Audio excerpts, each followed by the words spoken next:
이 골드만삭스 아까 제가 제목에 데이비 코스틴이라는 수석 전략가가 있잖아요. 이 수석 전략가의 약간 퀀트에 가깝죠. 내용을 가지고 지금 종목들을 사면 최소 이제 18% 이상 괴리율이 있어서 올라갈 가능성이 있는 종목 25개.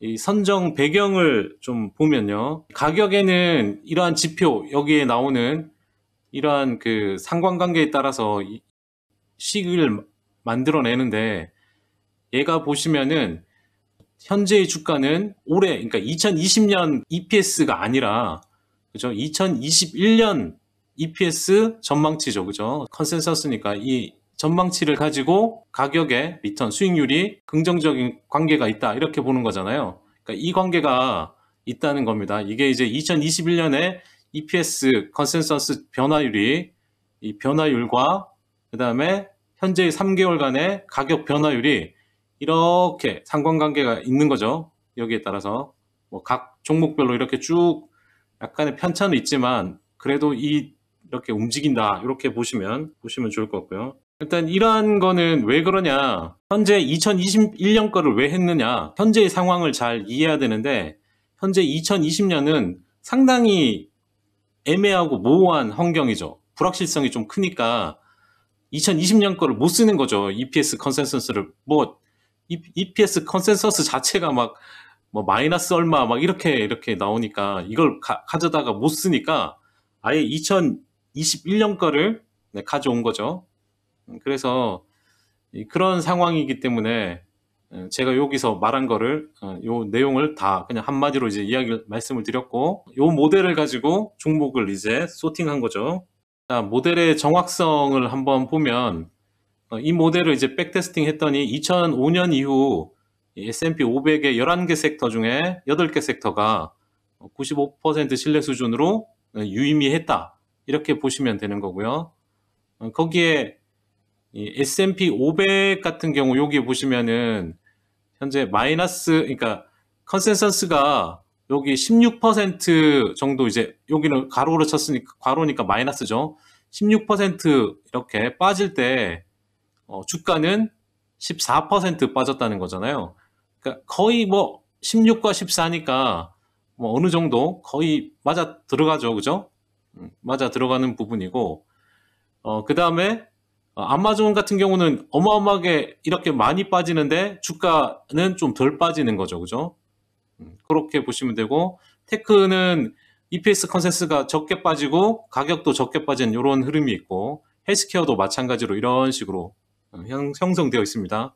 대신 이 그림상 이제 유틸리티 같은 경우는 2021년 컨센서스가 뭐 적게 빠지는데 주가는 더 훨씬 많이 빠지죠. 그죠? 거의 뭐 빠지는 게 없는데 주가는 이렇게 많이 빠졌다. 2021년 것까지 되는 거고, 그 다음에 부동산 리얼 이스테이트도 마찬가지죠. 뭐 한 9% 빠지는데 한 20, 뭐 한 3% 이렇게 되니까요. 네, 이렇게 이러한 그 그래프의 흐름을 이렇게 가지고 있고요. 다만 이러한 형태이긴 하지만 EPS 변화에 따른 그 민감도는 좀 틀려요. 왜냐하면 아까 말했던 이렇게 10% 이렇게 움직일 때 플러스 10% 움직이면 IT 같은 경우는 12 움직이는데 14포인트가 움직이는 거죠. 그죠? 네. 그러니까 EPS 변화율이 10% 파지티브죠. 긍정적으로 바뀌는데 가격 수익률은 어떻게 해요? 14%, 14가 움직이니까 훨씬 민감하게 움직이죠. 그 다음에 소비재, 필수 소비재 같은 경우는 13, 헬스케어 12, 10, 유틸리티가 10이고요. 이 밑에 S&P 500은 4예요. 그러니까 지수는 뭐 전체 지수니까 조금 아주 높진 않죠. 에너지도 그렇고 부동산도 그렇고, 네, 커뮤니케이션 서비스도 낮은 수준이고요. 뭐 그렇게. 근데 대신에 이제 뭐 길게 보면 신뢰 수준에서 좀 그 낮은 구간도 있기 때문에 그건 고려해서 좀 봐야 되고요. 그래서 실제 이 가격과 실제 이제 이러한 수치를 계산했을 때 이런 움직임 민감도까지 다 계산해서 주가가 원래는 이 정도 돼야 되는데 실제 가격은 어느 정도 뭐 이런 걸 가지고 과매수 과매도 뭐 이런 이야기를 하는 거잖아요. 그러니까 이쪽 마켓워치의 기사에서는. 근데 실제 이제 이러한 괴리도를 가지고 괴리도가 몇 퍼센트 발생했는지를 가지고 순위를 매긴 겁니다. 그렇게 이제 25개 종목이고 순서상 제일 마지막인 25번째가 글로벌 라이프라는 회사이고요. 여기는 이제 이름에도 알 수 있다시피 생명보험회사. 그 다음에 괴리율은 18% 밑에 있는 거죠. 정상적이라면 18% 정도 그대로 이렇게 놔두면은 올라와야 되는 거죠. 그죠? 그 정도까지 올라와야 되는 부분이 있는데 현 상황은 제 적정가치 이렇게 대입해 보니까 70.3밖에 나오지 않아요. 그래서 이런 이 파이낸셜 섹터가 아시다시피 현 상황을 반영하면 그렇게까지 아직은 올라올 상황이 아니죠. 전체적인 시장의 흐름에 따라서 이게 적정 가격이 바뀌기 때문에 특히 이제 포워드 EPS 자체는 2020년 걸 쓰니까 아직 낮게 나와요. 그래서 25개 종목 중에 이 계류라고 적정 가치가 여기 플러스인 종목들이 꽤 있어요. 이 마이너스 둘 다 플러스이면 좋을 것 같아서 그런 쪽에 좀 관심 가지면 좋을 것 같은데 그리고 현재 제가 이야기하는 가운데 한번 차트를 잘 보세요. 차트 모양이 일단 차트 모양을 잘 보세요. 24번째는 하트포드 파이낸셜이라고 해서 여기도 이제 보험인데 뭐 고용보험이나 재산, 자동차 이 엄브렐러 보험 그 우산 형태로 되어 있어갖고 우산 그 대처럼 이렇게 보험이 이렇게 나는 그런 거 있잖아요. 옛날 엄브렐러 펀드 뭐 보험이 이제 엄브렐러 형태로 있는 그런 보험이 있는데 이런 걸 뭐 제가 설명할 건 아니고 그 다음에 재보험 뭐 이런 쪽으로 하는 건데 여기도 이제 괴리율이 18%고 여기는 적정 가치가 $50 정도 돼요. 그래서 29%의 상승 여력이 있으니까 이런 종목은 2021년하고 2020년 기준 봐도 상당히 좀 저평가되어 있는 거죠. 이 종목은 그렇게 좀 보면 좋을 것 같고요. 23번째는 PVH. 이거는 다들 아시죠? 타미 힐피거하고 켈빈 클라인. 이 종목이란다. 이 의류, 뭐, 워낙 좀 대중적인 옷이니까 잘 아실 것 같고요. 이 종목은 괴리율이 18% 정도 됩니다. 그 다음에 적정 가치는 50.5라서 한 6% 정도. 이것도 그렇게 나쁘지 않은 흐름인데, 최근 들어서 이제 의류 업체에 대한 투자 의견 상향도 있고 이래서 긍정적으로 봐도 나쁘지 않죠. 왜냐면 흐름이 저점이 좀 높아지고 있는 상황이니까 그렇죠. $40 깨지 않고 만약에 여기서부터 분할해서 산다고 해서 $40 깨지지 않으면 뭐 밑으로 안 가면은 여전히 좀 괜찮은 모양이긴 해요. 네, 22번째는 다 아시는 이제 월그린 푸츠 얼라이언스 약국 이건 누구나 다 아시는 종목일 것 같은데 이 종목은 아직 그림이 약간 좀 뭐 앞에 거랑 좀 틀리죠. 대신 턴을 이제 하기 시작하는데 하락 추세에서는 좀 약간씩 이제 벗어나려는 흐름이죠. 의미 있는 반등이 전혀 아직까지 없는 종목인데 괴리율이 19%고요. 적정 가치도 52.5로 21%니까 나름 이제 저평가된 그런 종목이라고 보면 좋을 것 같고요.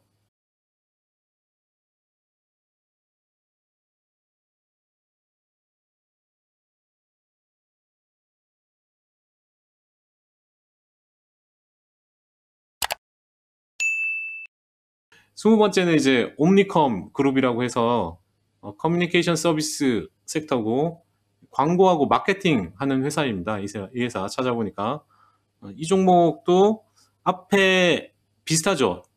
급락했다가 현재 다 대부분 차트가 횡보하고 바닥을 다져가는 그런 그림들이 많아요. 그런 흐름이고 여기도 적정 가치는 65.7 정도 나오는데 아직 뭐 $55 정도 되니까 여기도 저평가된 종목이죠. 그러니까 이런 긍정적인 것들은 조금 이렇게 관심권에 두고 봐도 좋을 것 같아요. 뭐 이렇게 너무 이렇게 올라간 거 따라가는 것보다 좀 사서 좀 약간 기다리는 것도 좀 나쁘지 않으니까 그렇게 보시면 좋고 19번째는 SL 그린 리얼티라고 해서 SLG인데 아시겠지만 부동산이에요.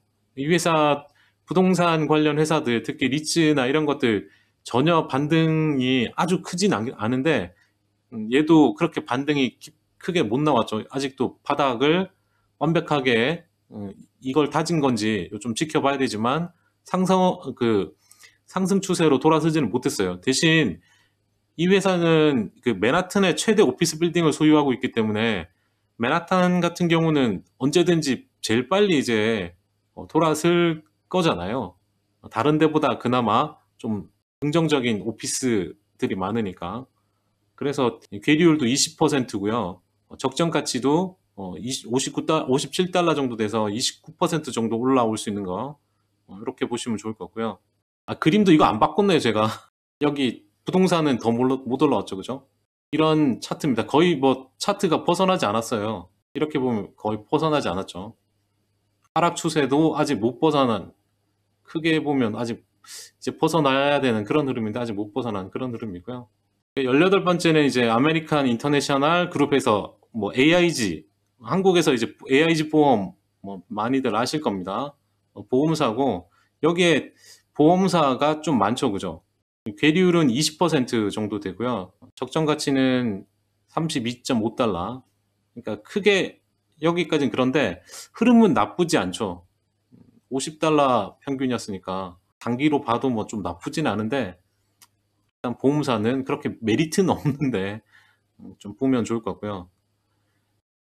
17번째는 닐슨 홀딩스라고 해서 시장 점유율을 측정하거나 뭐 브랜드 또는 업계의 충성도 이런 거 조사하고 또 한 분야는 이제 TV, 라디오, 모바일 시청률하고 청취 데이터를 분석해서 광고 회사에 이제 이 데이터를 넘겨주는 회사예요. 이런 데이터나 조사한 거를 광고 회사에 많이 이렇게 팔더라고요. 여기 산업재에 속하긴 한데 좀 약간 뭐 이렇게 만들어내고 이런 건 아닌 회사긴 하지만 이 회사 같은 경우는 현재 적정 가치가 나오지 않아요. 낼 수가 없어서 넣으니까 안 나오더라고요. 근데 흐름은 나쁘지는 않는 것 같아요. 거의 뭐 여기서 한 쓰리 바닥 흐름을 잡고 약간 빨리 보면은 고점만 넘기면 그죠? 돌아설 수 있는 모습이긴 한데 어쨌든 괴리율은 한 20% 정도 되고요.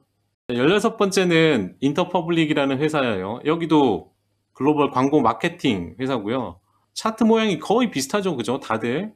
여기는 그래도 저점이 높아지니까 좀 더 신뢰성이 있고요. 괴리율은 21%, 적정 가치는 약 7.5% 정도 조금 더 높아지니까 이것도 좀 괜찮고요. 15번째는 마이란이라는 그 제약회사 글로벌 제네릭이고요. 여기도 뭐 흐름은 나쁘지 않죠. 그 다음에 괴리율이 21% 정도 되고 적정 가치는 뭐 4% 정도. 헬스케어가 전체가 좋은데 얘는 제네릭이다 보니까 상당히 좀 더디죠. 신약 개발이나 뭐 이런 쪽이 아니다 보니까 백신 이런 것도 아니라서 상당히 좀 더딥니다. 뭐 여기에 나오는 종목은 아까 말했던 현재 여기에서 뭐 이런 분석이네 저런 분석을 따져서 하는 게 아니고 실제 과거의 데이터를 가지고 퀀트적으로 이제 분석해서 내놓은 거기 때문에 이거를 뭐 이렇게 해서 전망한다 이런 거는 좀 의미 없어요. 현재 여기서 나오는 종목들은 그렇게 접근하면 답이 좀 없긴 해요. 14번째는 이제 테이프스트리라는 회사, 여기는 코치로 유명하죠. 괴리율은 23% 정도고 적정 가치도 23% 정도 조금 더 높게 볼 수 있는 종목. 아직 바닥 타졌다고 하긴 좀 어렵지만 언제든지 그죠?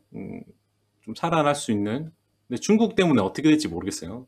13번째는 저번에 한번 했었죠. 그죠? 이 종목, 이 보험회사는. 이 보험회사도 괴리율이 26%, 그다음에 적정 가치도 34% 차이 나니까 거의 지금 몇 프로 기고 있죠. 뭐. 이런 거를 모멘텀적으로 보면 좀 어렵고요. 12번째 이제 비아컴 CBS. 여기는 케이블 네트워크 회사죠. 이런 거. 이 회사는 주가가 그냥 조금씩 올라가는, 근데 가격으로 보면은 퍼센트로는 꽤 올라온 거예요. 그죠? 그 대신 주가가 워낙 이제 많이 올라와야 할 구간이 있긴 하기 때문에 그렇게 매력적인 회사는 아닌데 어쨌든 괴리율이 좀 커서 보면 좋을 것 같고요. 11번째는 DC 네트워크. 이 기업은 유료 TV, 미국의 유료 TV죠. 나름 주가가 꽤 고공권에 있다가 급락했다가 이제 거의 다 올라오는 모습인데 그러다 보니까 괴리율은 뭐 좀 있어요. 원래 있던 거에서 이제 빠졌으니까. 근데 현재의 어떤 적정 가치만 따지면 조금 낮은 부분이 있죠. 자, 10번째는 DXC 테크놀로지라는 회사고요. 섹터가 IT인데 클라우드 솔루션, 그 다음에 클라우드 플랫폼, IoT 보안. IT인데 좀 약간 작은 기업이라서 그런지 뭐 저도 처음 보는 회사인데 글로벌 비즈니스 서비스 부분하고 글로벌 인프라스트럭처 서비스 뭐 이렇게 나눈다고 합니다. 주가는 옆으로 기고 있죠, 그죠? 계리율은 27% 되는데 적정 가치는 현재 가격 정도 돼요. 그래서 아직 못 올라오고 있는 그런 모습이고요. 9번째는 이제 원오케이라는 회사고요. 여기는 에너지 기업인데 주가는 바닥에서 많이 올라왔어요. 천연가스 생산, 저장, 운송하는 회사인데 바닥에서는 많이 올랐지만 뭐 주가는 거의 반토막 수준이죠. 대신 이제 괴리율은 28% 정도 되고 적정 가치는 좀 낮아요. 그죠? $30 정도 되는데 여기 올라와서 그런지 그런 상태고요. 8번째는 엘브랜즈. 뭐 다들 아시는 엘브랜즈, 빅토리아 시크릿 이 대주주였는데 지금은 대주주가 아니고 저번에 말씀드렸다시피 핑크, 뭐 베스앤바디 웍스 뭐 이런 회사. 여기 빅토리아 시크릿으로 되게 유명했던, 근데 주가는 뭐 재미없는 그런 거였죠. 여기는 이제 괴리율이 28%였고 적정 가치보다 아직은 미치니까. 그런데 바닥은 확인한 것 같은데 모르겠습니다. 전혀 관심이 없으니까 이 종목에는. 네. 7번째는 이제 에어로스페이스라고 나오죠, 그죠? 하우멧 에어로스페이스니까 여기 이제 항공 우주 엔지니어링인데 제트 엔진 부품, 뭐 티타늄 부품 이런 쪽이래요. 대신 아시다시피 보잉이나 항공주 주가가 안 좋으면서 거의 뭐 기고 있죠, 그죠? 그래서 적정 가치도 현재 안 나오는 상황이고요. 계리율은 좀 28% 정도, 네, 이렇게 되어 있는 흐름이고. 6번째는 테크닙 FMC PLC라고 해갖고 여기도 뭐 에너지, 석유 가스 탐사를 하는 기업이 아니고 석유 가스 탐사하는데 기술하고 시스템을 제공하는 업체. 뭐 똑같죠, 이 주가도. 뭐 재미없을 것 같은. 계리율은 있지만 여기도 적정 가치가 안 나와요. 5번째는 갭. 여기는 적정 가치가 좀 낮고요. 계리율이 좀 크죠. 4번째는 노드스트롬. 여기도 마찬가지고. 여기는 31%. 좀 거의 못 올라왔죠. 3번째는 사이먼 프로퍼티 그룹이고요. 프로퍼티 그룹. 여기 부동산이죠. 여기는 S&P 100에 속하는 기업인데 100대 기업에 속하는데 주가가 거죠. 140에 있던 게 워낙 많이 빠져 있고 계율이 31%인데 적정 가치는 61이에요. 쇼핑몰인데 언제든지 열리면은 될 것 같은 뭐 이런 건가 봐요. 여기서 하는 쇼핑몰이 어떤 게 있는지를 모르니까 그거는 제가 못 찾아봤어요. 잘 되어 있는 것 같다고 이렇게 어디 본 것 같은데 그러다 보니까 뭐 이런 거는 정말 그냥 박아두고 잊어버리고 있어야죠. 그죠? 2번째는 신시내티 파이낸셜이라는 회사고요. 손해보험 일을 더 많이 하는 것 같아요. 보험회사인데 계속 하락 추세에 아직 있기 때문에 마음에 들진 않은데 어쨌든 적정 가치도 좀 비싼 편이고 아직 계리율은 있지만 그렇고요. 근데 2등이에요. 워낙 계리율이 높다고 보는 거고. 첫 번째는 HP입니다. HP가 현재 계리율이 38%, 적정 가치도 32% 정도. 주가가 이렇게 해도 다시 밀렸죠, 그죠? 아, 이것도 안 받고 여기도 손해보험 이거 안 지웠네. 네, 이거 손해보험 아니고요. 네, 이렇게 해서 이제 여기까지 좀 살펴봤어요.